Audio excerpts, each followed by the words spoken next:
It was a Wednesday drenched in silver light. The skyscrapers of New York stood sharp against the winter sky, and inside the marble atrium of the Grave Sun Group, the air smelled of expensive polish and quiet arrogance. Everyone was waiting.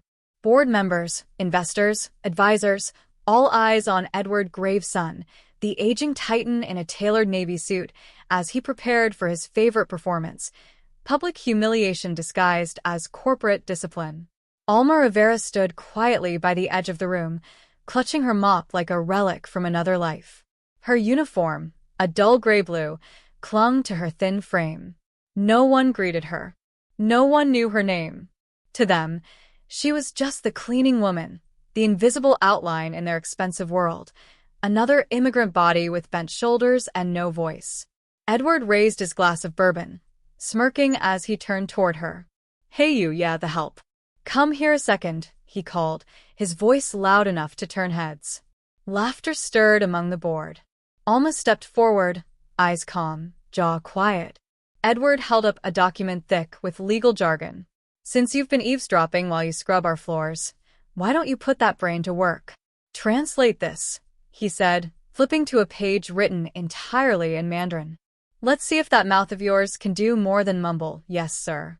A ripple of laughter echoed across the conference table. Phones tilted up. Someone whispered, "This is going viral." Alma took the page slowly, her fingers steady, gaze unwavering. But she said nothing. Edward leaned back, basking in the silence. "What's the matter? You looked smart when you rolled your eyes at Nathan the other day. What? Now your Ivy League dreams died in a mop bucket?" No one knew. No one remembered. But 15 years ago, Alma Rivera stood on the TEDx stage in Mexico City, lecturing on linguistic pattern recognition in ancient dialects. She had taught at Cambridge as a visiting professor. She had spoken at the UN. But those titles faded the day Nathan Gravesun published her research under his own name, shoving her back into the shadows with a falsified claim of plagiarism that ended her academic life in one email. Now, Alma stood in the cold, bright silence of the boardroom, holding that page not like a servant's humiliation, but like a mirror. She read the Mandarin slowly in her mind, understood the financial clause instantly, and returned the page without a word.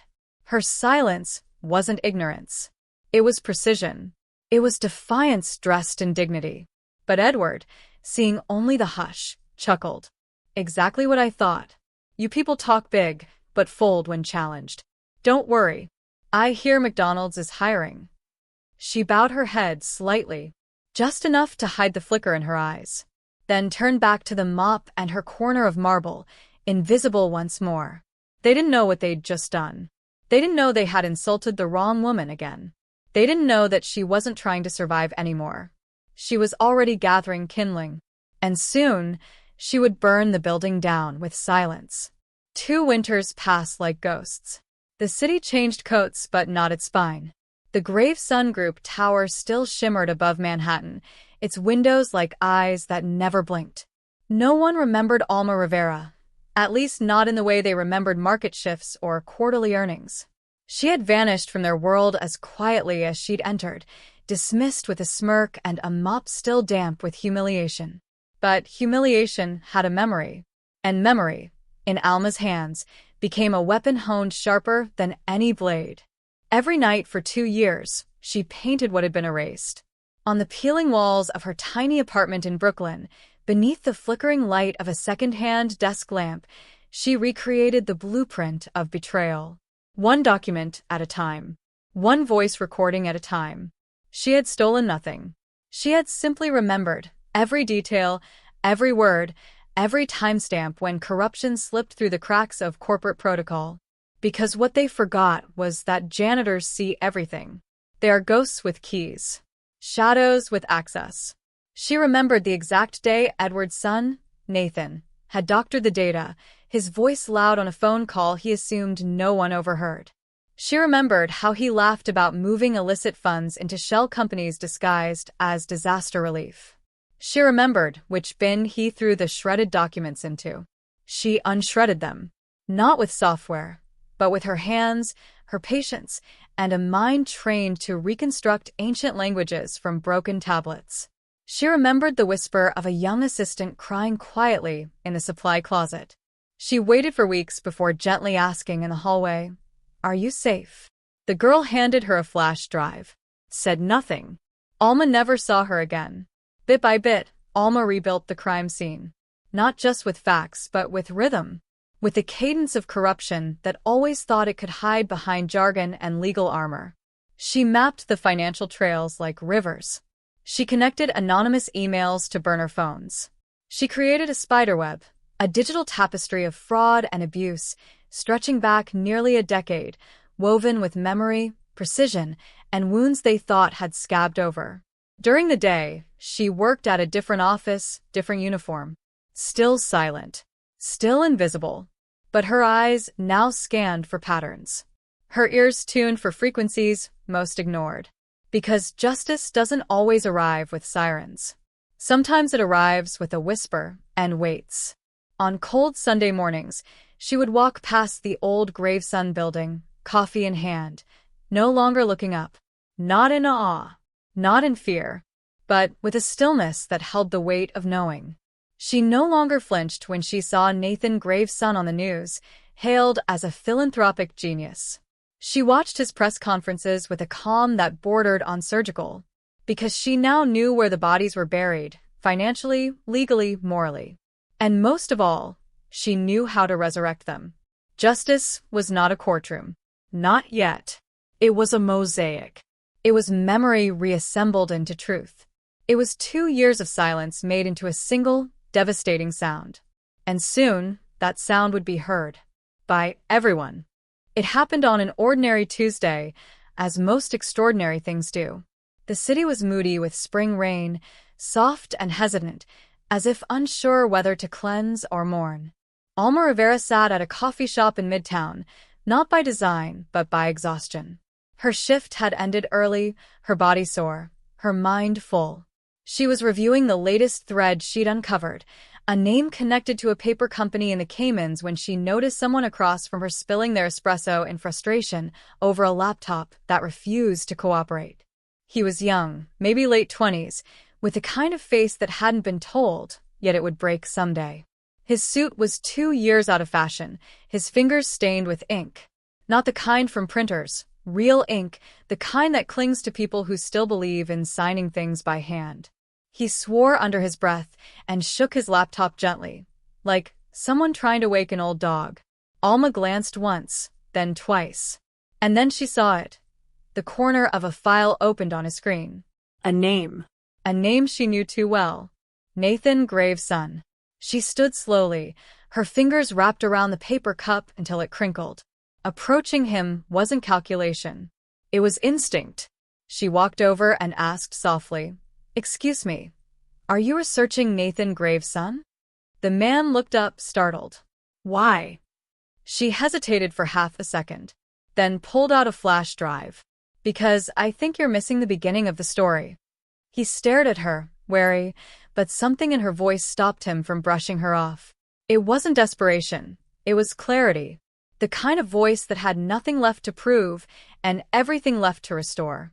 He introduced himself as Julian Reese, an independent journalist, the kind still clinging to the idea that truth was worth something even if it didn't trend. He had been investigating Gravesun's humanitarian foundation, suspecting the donations didn't match the disbursements. But he had no smoking gun. Just whispers. Paper trails that ended in fog. Until Alma plugged in the flash drive. She didn't speak for 15 minutes. She let the data speak. Audio files. Reconstructed ledgers. Emails once deleted, now revived. Julian's face changed as he scrolled. First, disbelief. Then awe. Then something closer to fear. He looked up at her, voice barely a whisper. "How did you get all this?" She smiled faintly. By being invisible long enough for them to stop hiding. He leaned back, ran a hand through his damp hair. "You could ruin him. You could ruin the whole family." "No," Alma said. "I'm not ruining anything. I'm restoring what they destroyed." Julian asked questions. Sharp ones. Ethical ones. She answered them all, not with rage, Not with bitterness, but with the calm of someone who had lived with truth long enough to make peace with it. She told him about the assistant who disappeared, about the shredded documents, about the night Edward called her the help in front of a boardroom and laughed. He didn't interrupt. He didn't offer pity.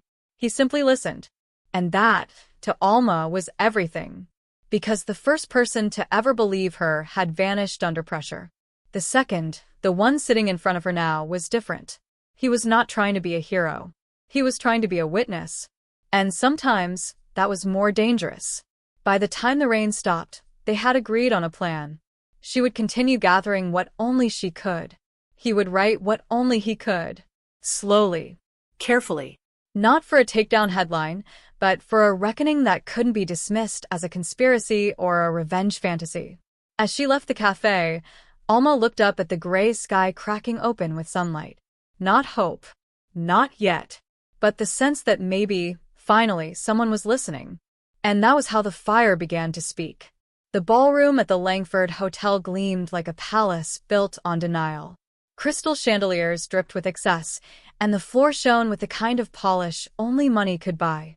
Waiters moved like whispers, security men like shadows. A long mahogany table dominated the center of the room, flanked by men in tailored suits and women in silk diplomacy.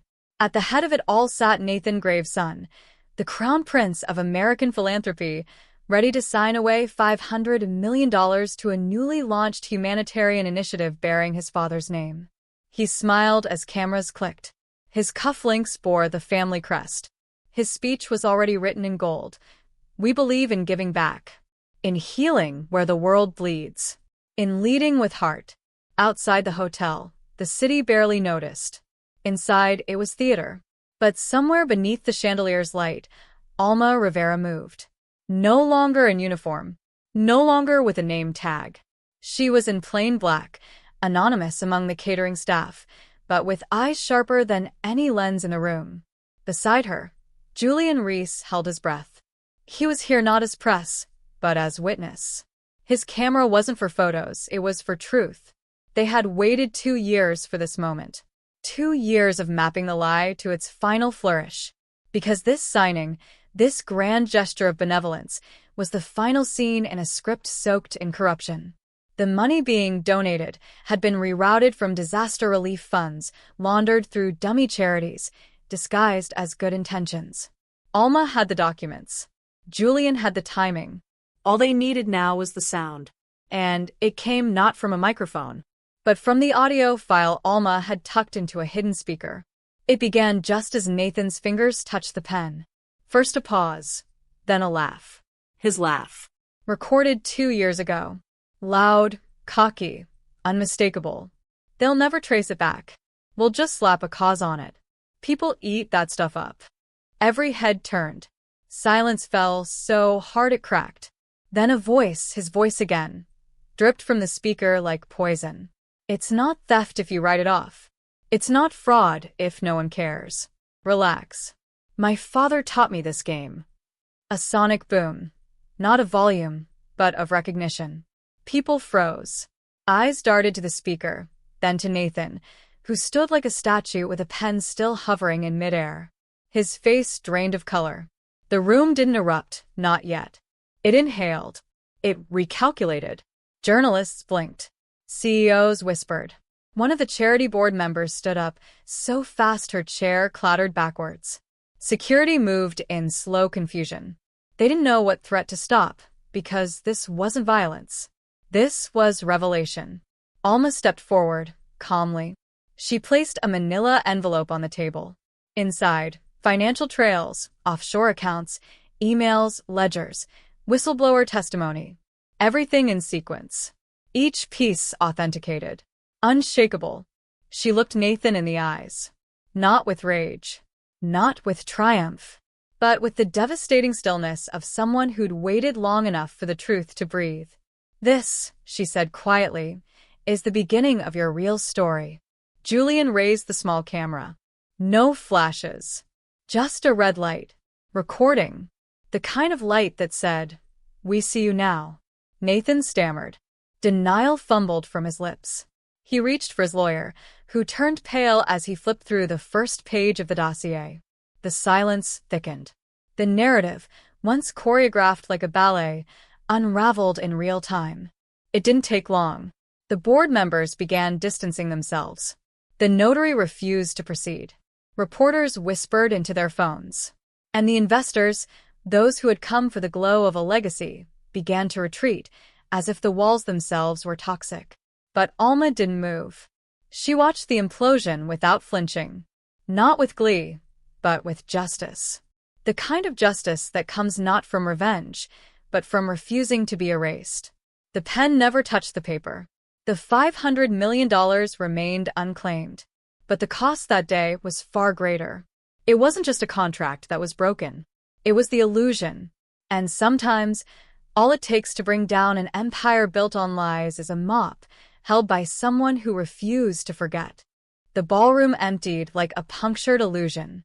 One by one, the titans of philanthropy, executives in hand-stitched suits, publicists with crisis eyes, and influencers with frozen smiles slipped out through side doors. The press had what they came for, but not the story they expected. Nathan Graves' son was no longer a man giving away $500 million. He was a man exposed under the same spotlight he once owned. His father's legacy, once carved into buildings and endowments, now flickered like a faulty neon sign. But Alma Rivera didn't stay to watch the rubble. She slipped away through the hotel service corridor, the same way she used to enter every morning, back when she pushed a cart full of linens and dreams that nobody asked about. Julian followed behind, camera tucked away, no longer filming. The truth had been delivered. The world would feed on it now. An uproar was coming, charges, trials, networks scrambling to rewrite their narratives. But Alma wanted silence. They walked 3 blocks before anyone spoke. It was Julian, who finally broke the hush with the softest question. "Do you feel lighter?" She paused. A breeze stirred the edges of her coat. "No," she said. "Just honest." For 2 years, she had watched the world pretend. Pretend that justice only belonged to the powerful.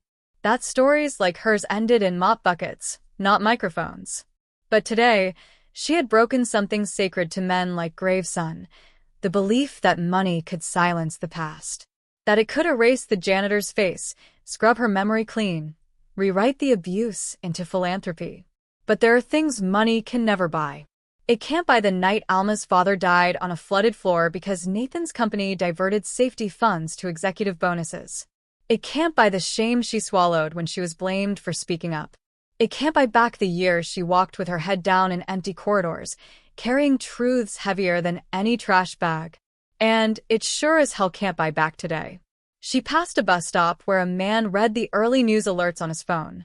The photo was blurry, but it was her. Not polished. Not posed. Just her, standing beside the truth. No makeup, no award, no caption.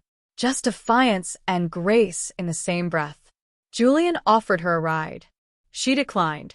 "I want to walk," she said. "Some stories, they need to settle into the soles of your feet." So she walked. Past towers built on lies, past ads for causes she now knew were hollow. Past banks where her name was never on the account. She didn't need applause. She didn't want revenge. She just wanted to breathe without shame. Somewhere, Graves' son would be calling his lawyers, his crisis team, his spin doctors. But the tape couldn't be unplayed. The documents couldn't be unread. And the truth could no longer be forgotten. Alma had no fortune, no foundation, no brand to protect. But she had something none of them could ever afford. Honor. It lived in the way she chose silence over spectacle. In the way she faced the mirror every night and didn't flinch. In the way she stood beside her father's memory, not as a victim, but as witness. And while the world shouted, argued, dissected, she disappeared into the crowd like a ghost who had finally finished her haunting. No bodyguards. No headlines. No grand finale. Just the quiet echo of dignity walking away.